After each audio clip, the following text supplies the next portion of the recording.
Roy Ayers, born on September 10, 1940, in Los Angeles, was a highly influential American vibraphonist, composer, and record producer. His early musical career was rooted in post-bop jazz, where he recorded multiple studio albums with Atlantic Records. However, his artistic direction shifted in the 1970s after signing with Polydor Records, where he became a pioneer in jazz funk. Widely recognized as a key figure in the acid jazz movement, Ayers was often referred to as the godfather of neo-soul.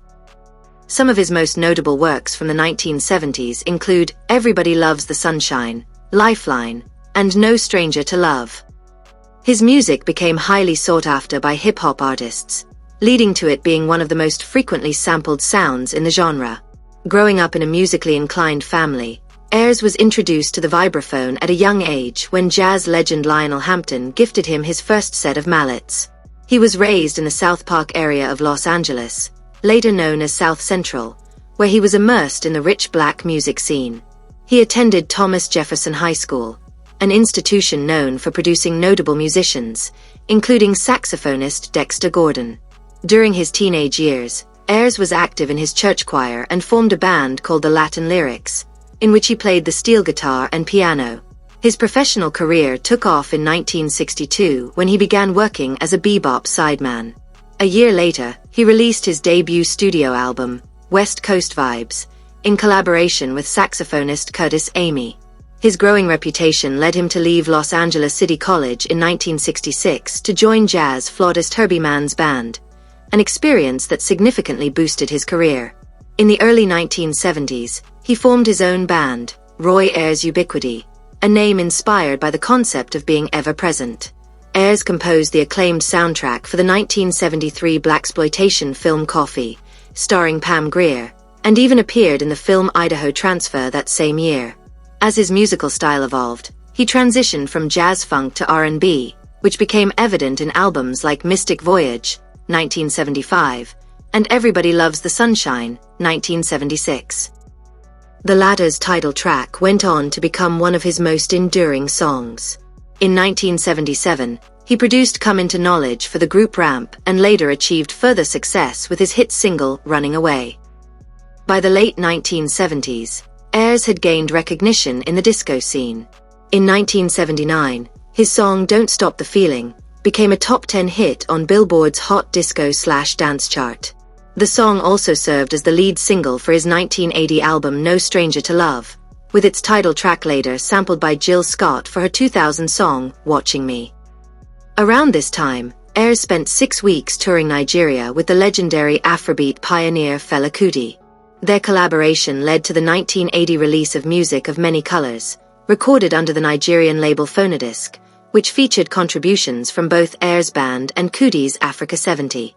In 1981, Ayers produced Sylvia Strickland's album Give Me Your Love and released his own album, Africa, Center of the World, recorded at Sigma Sound Studios in Philadelphia.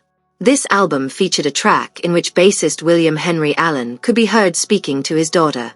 3 years later, he signed with Columbia Records and released In the Dark, which included the song Love Is in the Feel, known for its use of the Lindrum, a popular drum machine in the early 1980s. Around this period, Ayers' music gained traction on BBC Radio 1, largely due to DJ Robbie Vincent's enthusiastic promotion. His influence extended beyond his solo work.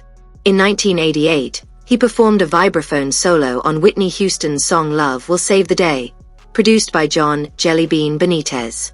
His music reached audiences around the world, leading to performances in Japan, Australia, England, and across Europe. His signature style, uplifting and feel-good, became a defining element of his work, as he believed in spreading positivity through music.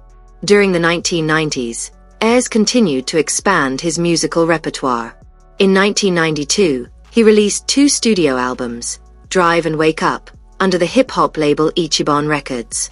He also collaborated with his longtime friend Rick James. The following year, he contributed vibraphone to Take a Look at Yourself, from Guru's Jazzmatazz Volume 1. In 1994, he participated in the Red Hot organization's Stolen Moments, Red Hot Plus Cool album, which aimed to raise awareness about AIDS in the African American community. The album was later named Album of the Year by Time magazine.